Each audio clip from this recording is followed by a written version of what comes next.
Assalamualaikum warahmatullahi wabarakatuh. Oke teman-teman, pada video kali ini kita akan membahas FR soal SKP Guru SD CPNS tahun 2020, yaitu untuk part 15. Nah, sekarang kita ke soal FR-nya. Untuk soal yang pertama, peristiwa terjadinya pelangi pada saat tumpahan minyak di permukaan air akibat dari titik-titik. A. Pencampuran dua jenis massa jenis. B. Pembiasan tumpahan minyak. C. Gejala berupa cahaya beraneka warna saling sejajar yang tampak di air.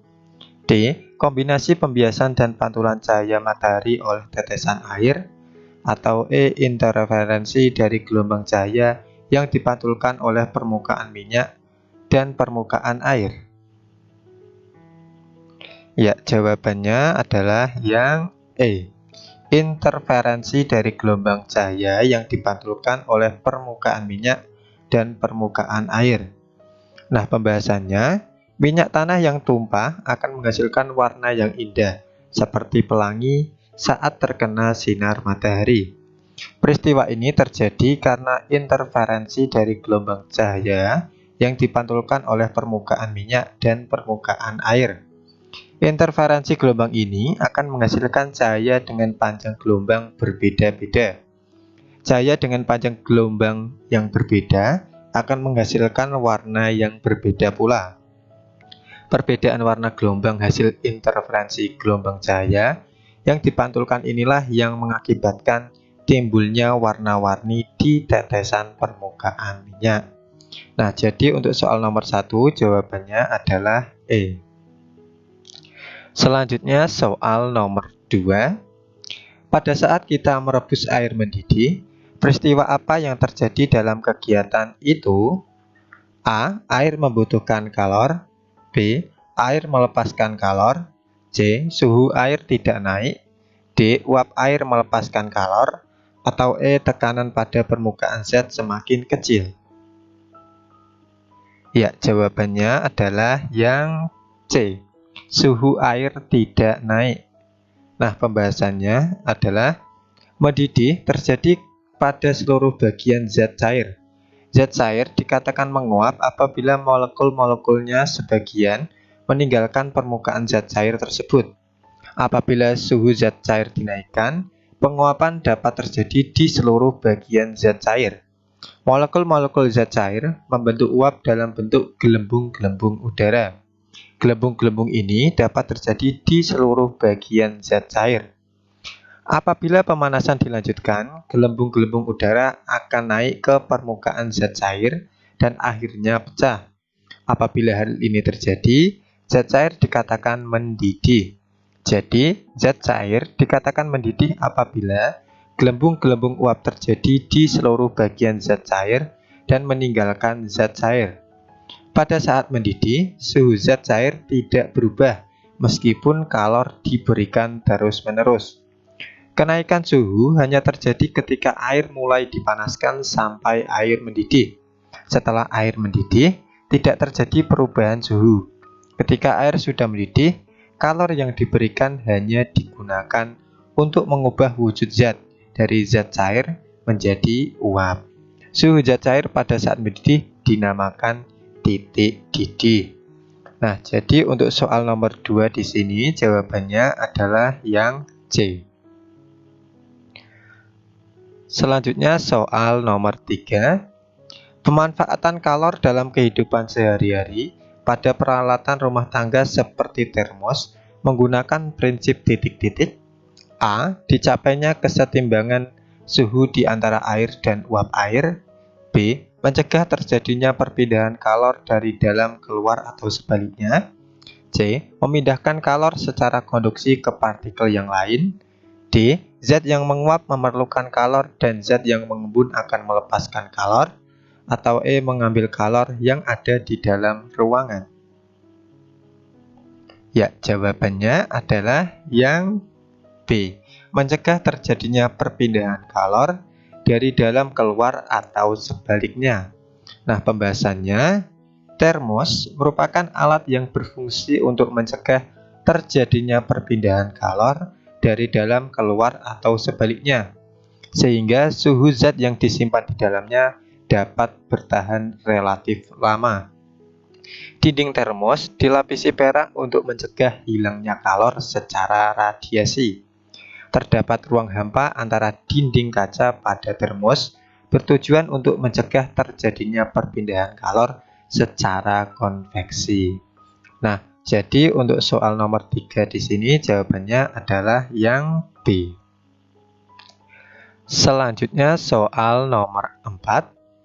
Implementasi dari norma yang bersumber dari hati nurani dapat diterapkan dalam kehidupan sehari-hari, yaitu titik-titik A. Menaati peraturan hukum, B. Berlaku jujur dan bertindak adil, C. Tata cara berpakaian dan tata cara berbicara, D. Berjalan di depan orang yang lebih tua harus meminta izin atau permisi, atau E. Menjalankan kewajiban beribadah masing-masing dengan hikmat. Ya, jawabannya adalah yang B. Berlaku jujur dan bertindak adil. Pembahasannya di sini, norma kesusilaan adalah peraturan hidup yang bersumber dari suara hati nurani manusia. Peraturan hidup ini berkenaan dengan bisikan kalbu dan suara hati manusia. Norma kesusilaan ada bersamaan dengan kelahiran atau keberadaan manusia itu sendiri, tanpa melihat jenis kelamin dan suku bangsanya. Nah, contoh untuk norma kesusilaan adalah berlaku jujur, bertindak adil, dan menghargai orang lain.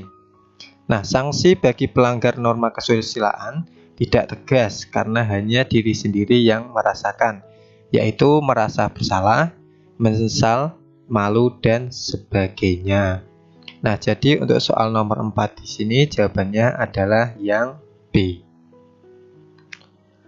Selanjutnya soal nomor 5. Organisasi ASEAN dibentuk dengan salah satu tujuannya adalah memajukan pendidikan di kawasan Asia Tenggara dengan meningkatkan kerjasama pendidikan antara anggotanya.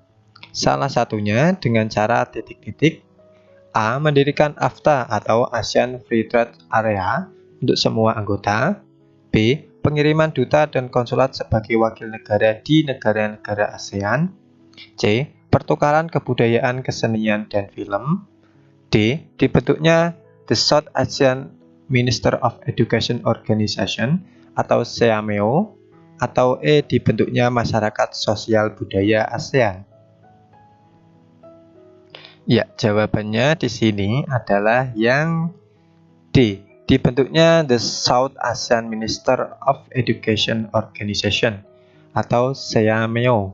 Nah, pembahasannya di sini, beberapa gerakan nyata yang dilakukan ASEAN dalam menjalin hubungan di bidang pendidikan.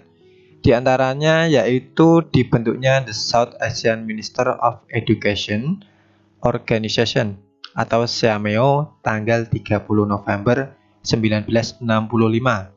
Sedangkan kerjasama pendidikan dalam kerangka ASEAN dilakukan oleh ASEAN Committee on Social Development atau COSD yang kemudian diubah menjadi ASEAN Subcommittee of Education atau ASCOE dan diubah lagi menjadi ASEAN Committee on Education dan mempergunakan akronim yang sama yaitu ASCOE pada sidang ke-9 ASCOE di Vientiane, Laos 26-27 September tahun 2001. Nah, jadi untuk soal nomor 5 di sini jawabannya adalah yang D. Oke, teman-teman, kita lanjut soal nomor 6. Perhatikan contoh soal berikut. Nah, teman-teman bisa perhatikan. Nah, dari operasi hitung di atas, menggunakan gabungan sifat dari titik-titik A. Distributif dan asosiatif, B. Asosiatif dan komutatif, C. Distributif dan komutatif, D. Komutatif dan asosiatif, atau E. Komutatif dan distributif. Nah, jawabannya adalah yang D. Komutatif dan asosiatif. Nah, pembahasannya di sini, Sifat komutatif atau pertukaran pada operasi penjumlahan dapat dirumuskan sebagai berikut. Nah, di sini A plus B plus C sama dengan D. Nah, bisa ditukar menjadi AC plus B sama dengan D. Nah, contohnya di sini 59 ditambah 38 ditambah 51 sama dengan D. Diubah menjadi di sini 59 A-nya, 51 di sini di persamaan yang pertama itu adalah C, kemudian ditambah 38 sama dengan D. Jadi ditukar. Kemudian yang kedua adalah sifat asosiatif atau pengelompokan, juga disebut dengan hukum asosiatif. Sifat ini dapat dirumuskan sebagai berikut. Nah, di sini A plus B dalam kurung plus C sama dengan D. Nah, bisa dikelompokkan lagi. A plus B plus C sama dengan D. Jadi dikurungnya dibalik ya. Untuk penerapan soalnya dari soal tersebut. Nah, di sini 59 plus 51. Nah, di contoh soal yang di atas, kemudian ditambah 38 bisa diubah menjadi 59 plus 51 plus 38 dalam kurung ya, sama dengan D. Nah, jadi untuk soal nomor 6 di sini menggunakan operasi hitung gabungan, yaitu dari komutatif dan asosiatif. Jadi jawabannya adalah yang D. Terima kasih sudah menonton. Jika video ini bermanfaat, silahkan like. Jika tidak bermanfaat, silahkan dislike. Dan jangan lupa sebarkan ke teman-teman kalian jika bermanfaat. Sampai ketemu di video selanjutnya.